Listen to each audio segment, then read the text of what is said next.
Close to and. आज 22 अक्टूबर 2020 को हमारा आज का सब्जेक्ट है कॉर्पोरेट अकाउंटिंग।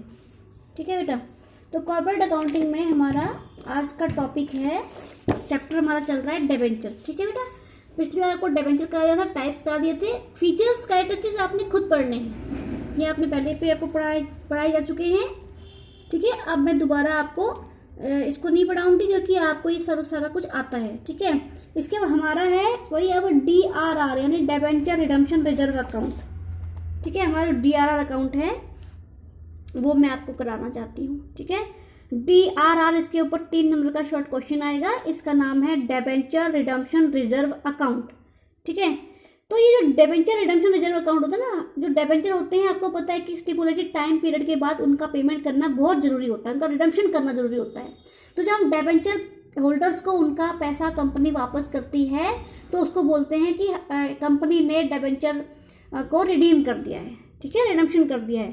तो ये हर एक कंपनी की स्टैचुटरी रिक्वायरमेंट होती है, कानूनी रिक्वायरमेंट होती है कि वो डिबेंचर रिडम्पशन करने के लिए, ठीक है, हर साल अपने प्रॉफिट में से एक अमाउंट अलग से निकाल के DRR यानी डिबेंचर रिडम्पशन रिजर्व अकाउंट में ट्रांसफर कर दे। और ये अप्रैल 2014 से, यानी कि जब से नया कंपनी एक्ट 2013 लागू हुआ है ना, उसके बाद से स्टार्ट हुआ है। तो जैसे प्रेफरेंस शेयर्स के रिडम्पशन के लिए हम जो है कौन सा अकाउंट बनाते थे, कैपिटल रिडम्पशन रिजर्व अकाउंट, ऐसे ही डिबेंचर के रिडम्पशन के लिए हम अकाउंट बनाते हैं डिबेंचर रिडम्पशन रिजर्व अकाउंट, जिसको शॉर्ट में DRR अकाउंट भी बोलते हैं। तो देखो बेटा meaning, it is a reserve created out of profit for the purpose of redemption of debenture. तो DRR अकाउंट एक रिजर्व है जो कि आउट ऑफ प्रॉफिट क्रिएट किया जाता है, और इसका मेन पर्पज क्या होता है, उन डिबेंचर्स को रिडीम करने के लिए अमाउंट इकट्ठा करना। फिर है क्रिएशन। भाई क्रिएशन क्यों किया जाता है? As per rule 18 part 7 of the company share capital and debenture rules 2014। जो 2014 में जो रूल्स उन्होंने बनाए थे शेयर कैपिटल और डिबेंचर के लिए, उसका रूल नंबर 18 पार्ट 7 ये कहता है कि company is required to transfer adequate amount out of its profit every year to DRR until such debentures are redeemed. तो ये रूल ये कहता है कि एक कंपनी से रिक्वायरमेंट होती है या उसके लिए नेसेसरी होता है या कंपल्सन होता है कि वो हर साल अपने प्रॉफिट्स में से, ठीक है, अपने नेट प्रॉफिट में से एक अमाउंट DRR अकाउंट में ट्रांसफर करे जब तक कि उन डिबेंचर का रिडम्पशन नहीं हो जाता है। फिर है अमाउंट। अब ये है क्वेश्चन उठता है कि कितना अमाउंट नेट प्रॉफिट में से हम ट्रांसफर करेंगे।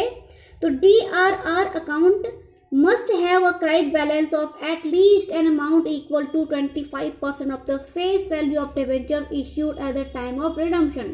ठीक है, तो कह रहा है कि DRR अकाउंट में ये रूल है कि भाई इस अकाउंट में रिडम्पशन के टाइम पर डिबेंचर की फेस वैल्यू का 25% अमाउंट इकट्ठा हो जाना चाहिए।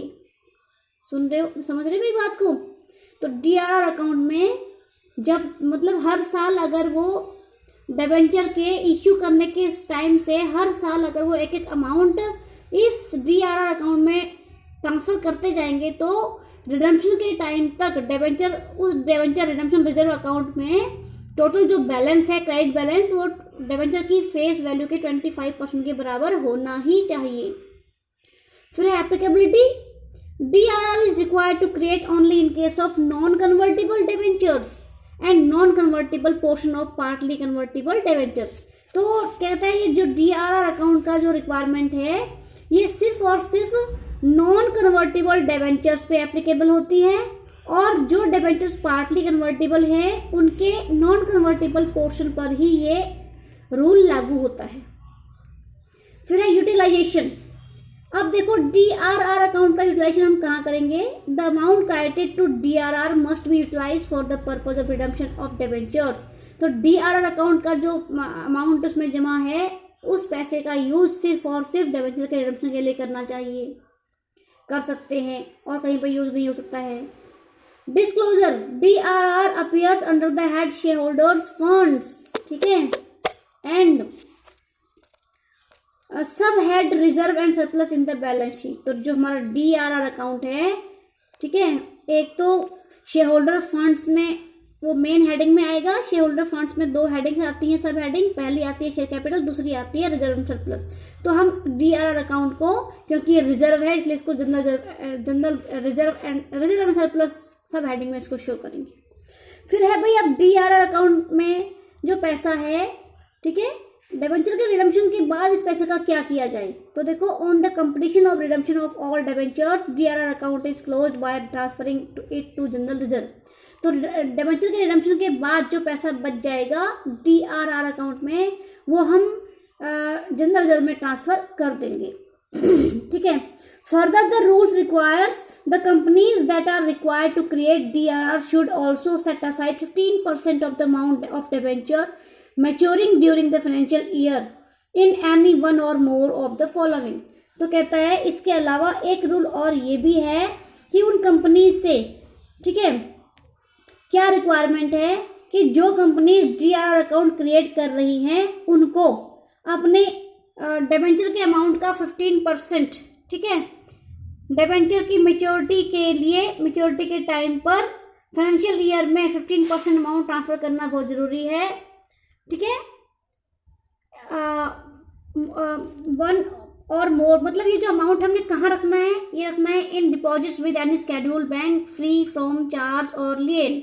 ये अमाउंट 15% का जो अमाउंट है हमने ये किसी शेड्यूल बैंक में रखना बहुत जरूरी है। शेड्यूल बैंक कौन से बैंक होते हैं?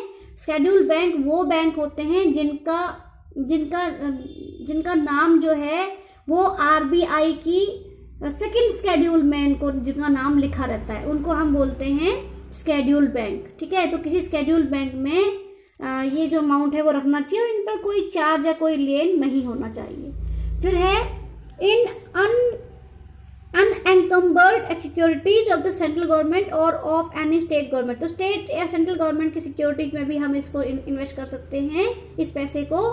फिर है इन unencumbered securities mentioned in clause A to D or EE of section 20 of the Indian Trust Act 1882। उसके बाद है in unencumbered bonds issued by any other company which is notified under clause 5 of section 20 of Indian Trust Act 1882। तो फिलहाल आप ये पहले ऊपर वाले 2 पॉइंट याद करो, ठीक है, क्योंकि नीचे वाले इंडियन ट्रस्ट एक्ट 1882 का जो ये सेक्शन है ये आपको याद नहीं रहना है, इसके लिए हमको डिटेल में स्टडी करनी पड़ेगी। ठीक है। तो the said amount has to be invested before April 30th of the financial year. तो जिस फाइनेंशियल ईयर में ये 15% अमाउंट हम ट्रांसफर कर रहे हैं, इस अमाउंट को 30 अप्रैल से पहले किसी भी इन जो हमने ऊपर सिक्योरिटीज आपको दी हैं इनमें से किसी भी सिक्योरिटी में वो इन्वेस्ट कर ले। ठीक है बेटा। अब है बेटा debenture redemption reserve is not mandatory. भाई DRR अकाउंट कहाँ पे मैंडेटरी, कहाँ पे जरूरी नहीं है। तो अगर हमारे जो डिबेंचर्स हैं वो फुली कन्वर्टिबल हैं, मतलब उनको हम फुली अपने प्रेफरेंस शेयर्स में या इक्विटी शेयर्स में अगर हम उनको कन्वर्ट कर सकते हैं, तो अगर हमारे डिबेंचर ऐसे हैं, इनको फुली कन्वर्टिबल डिबेंचर बोला जाता है, तो इनके केस में DRR अकाउंट बनाना जरूरी नहीं है। फिर है debenture issued by banking company. अगर डिबेंचर किसी बैंकिंग कंपनी ने इश्यू किए हैं तो भी उसके लिए DRR अकाउंट बनाने की रिक्वायरमेंट नहीं है। In case of privately placed debentures of NBFC।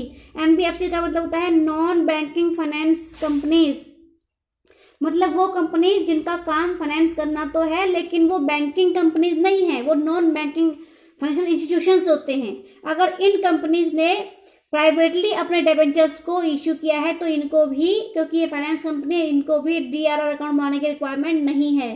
Debenture issued by all India financial institutions regulated by RBI।